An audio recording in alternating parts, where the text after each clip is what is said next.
like to greet all human beings all around the world with a universal greetings of peace and the blessings of God be with you.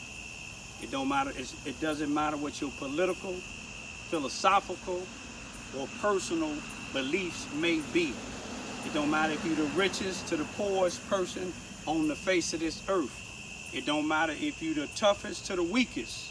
I greet all you all with the universal greetings of peace and the blessings of God be with you.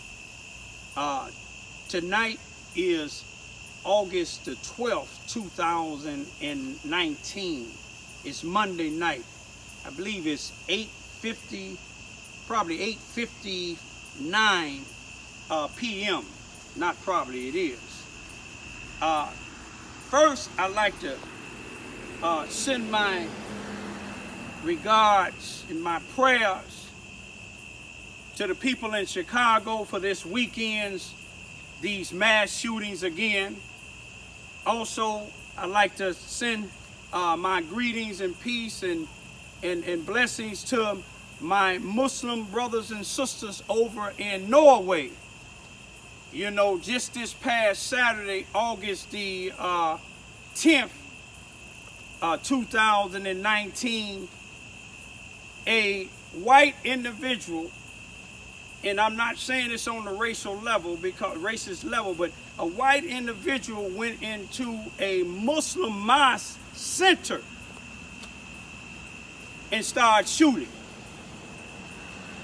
Now, he goes up in there shooting, but yet the President of the United States and some of these other people, they classify Muslims as terrorists.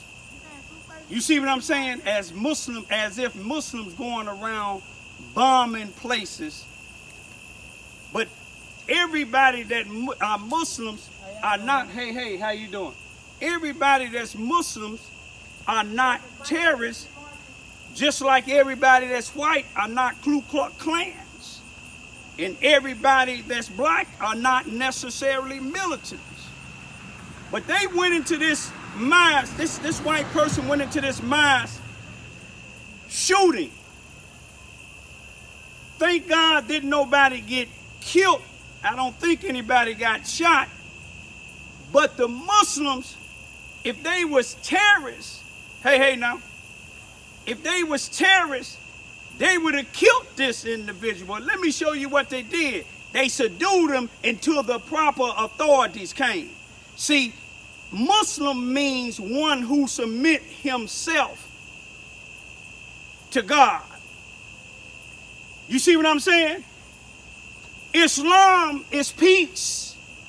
You see, they did what a Christian would refer to in Ecclesiastes, the 3rd chapter, 1 through 8. It's a time and a place for everything. They could have killed him if they wanted to. Now, this individual went to court today, August the 12th, 2019, with 2 black eyes, bruises on his head and his neck.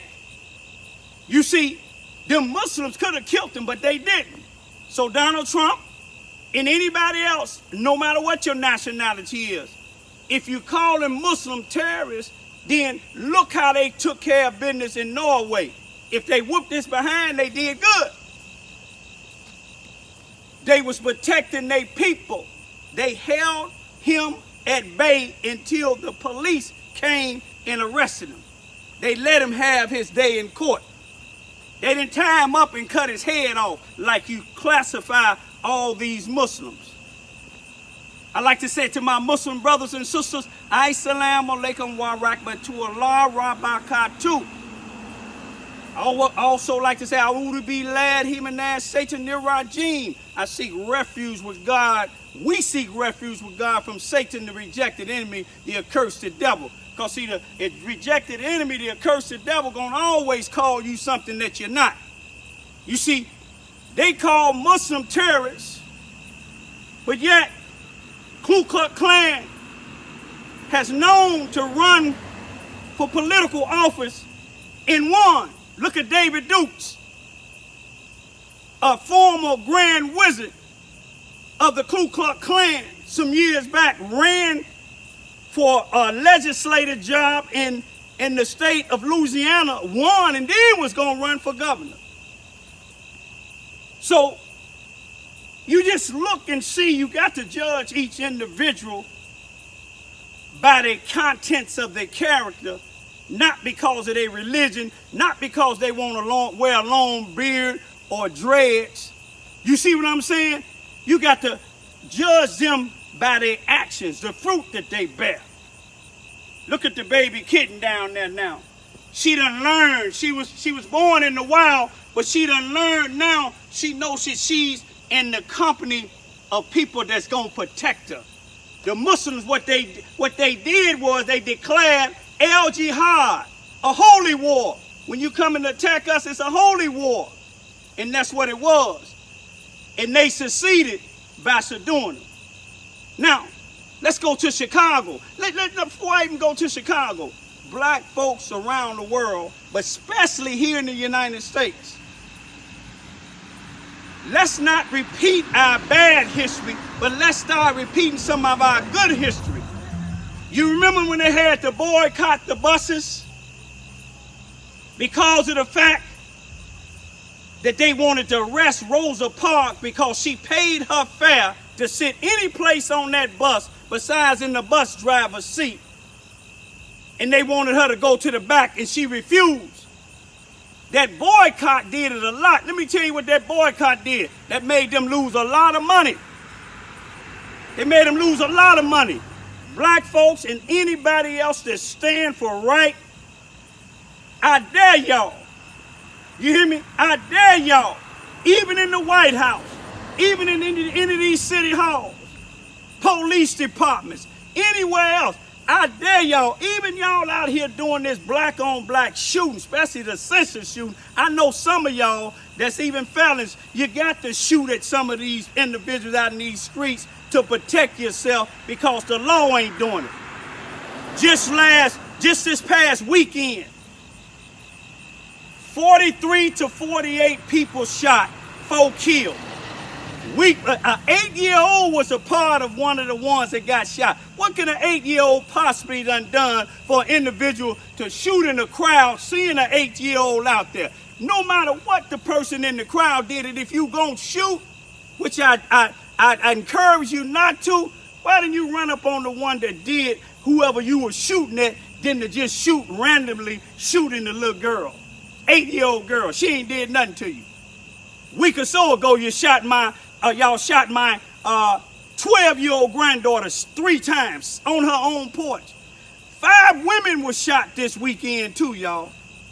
Now you take account and see what color these people is. This is in the black neighborhood. I feel more safer living next door to what the United States and other people call ISIS than I do in some of the black neighborhoods, than I do dealing with the Ku Klux Klan in the United States, which ain't nothing being done, just like black on black crime ain't nothing being done.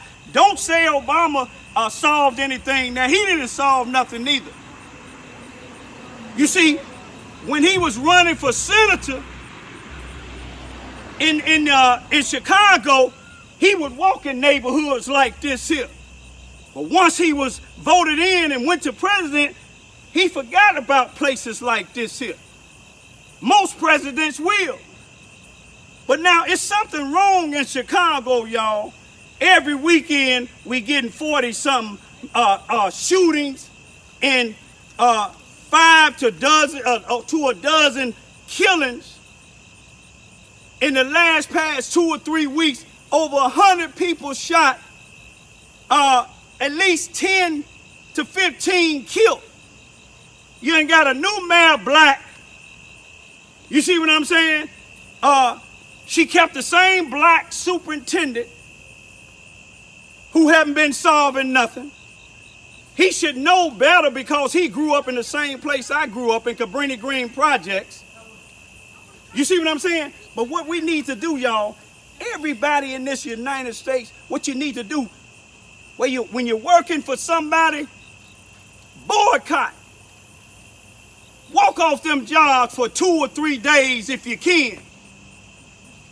You ain't got to block no highway. You ain't got to go to Washington, D.C. Hey, how y'all doing? All right. I ain't gonna ask who the best on the ball, because Kobe said he, huh? Oh, you is? All right, I believe you. Y'all take care, man, and be careful out here. Peace be still, huh? All right. Now these little youngsters, but let me tell you this here. What need to be done is when the police get shot and killed, it don't be long before they find them. Over 80-something shootings, they ain't got nobody, they ain't got no suspect yet. Do you think sometimes they looking at them? Let me tell you what's wrong. I'm gonna give you 2 situations in Chicago. One, about a month ago, a commander, one of the highest ranking commanders in Chicago, Illinois. The Indiana State Police took him on a high-speed chase, leaving from Indiana trying to get back to Illinois.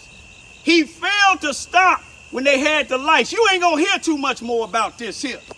But it just recently happened. And Google it up and you'll find it. And you'll find out what color he was too. He was racing to get back to Illinois, Chicago. The state trooper finally caught up with him. He stopped him and seen the credentials of this commander from Chicago, and he had to call his supervisor. Now they said he took him on a high-speed chase of 114 miles an hour on the highway. The highway patrol in the Indiana State Highway Patrol chasing him now, 114 miles an hour with his lights and sirens on. Now, when the supervisor come and see who it was, let me show you what they did. If it was me and you, we'd have either been shot and killed or we'd have been locked up. License would have definitely been taken because there was no justification. Even the excuse he used, there's no justification. They broke the ticket down from 114 miles an hour to 80 miles an hour, and the commander told the supervisor of the Indiana State Police, who supersedes them. State police supersedes city police anytime. The commander told them he came to Indiana to buy ammunition. Probably was buying ammunition to get us some of the gang members and the drug dealers and the people that's killing, doing the black on black and crime in our areas. But he said he went to get some ammunition and then he had to go back on a call in Chicago. Ain't that something? That's no justification. You're a commander. You got plenty of people up under you.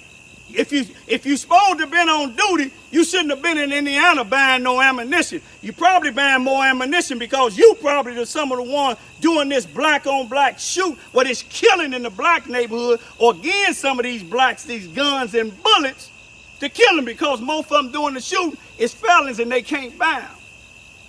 But let me tell you another one, just recent. This month, August the 2nd, in O'Hare Airport in Chicago, Illinois, on the tarp now, close where the airplanes be. Here's a police got the former wrestler Hulk Hogan in the front seat of his police car, have Hulk Hogan manager in the back and a cameraman. Google it up. Hulk Hogan get an escort, a police escort with licensed sirens. He running licensed sirens in this car, and Hulk Hogan them giving the police thumbs up. But let me show you this here. While they was doing this here, blacks was getting killed. Think about that. Let's make a stand, y'all. Find a day in a month and let's everybody just walk off for at least about 2 days. Peace be still.